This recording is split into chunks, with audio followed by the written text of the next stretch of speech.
आज ओबीसी उपसमितीच्या बैठकीमध्ये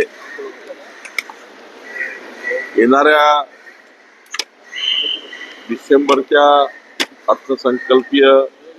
अर्थसंकल्पातून म्हणजे पुरवणी मागण्यातनं नागपूरला जे अधिवेशन होणार आहे त्यातून पुरवणी मागण्यातनं जे ओबीसीचे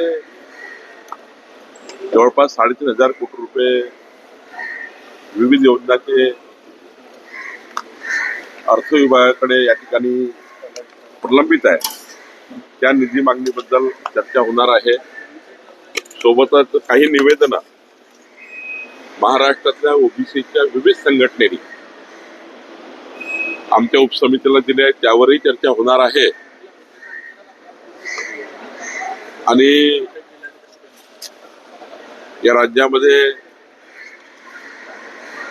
काही ओबीसी समाजाच्या संघटनांनी बैठकीची मागणी केली आहे त्याबद्दलही चर्चा होणार आहे. एकंदरीत केंद्र राज्य सरकारच्या ओबीसी समाजाकरता ज्या योजना आमचं ओबीसी मंत्रालय राबवतं किंवा ओबीसी मंत्रालयाच्या माध्यमातून चालतं त्यांना पुढे नेण्याकरता आणि त्याचा आढावा घेण्याची बैठक आहे.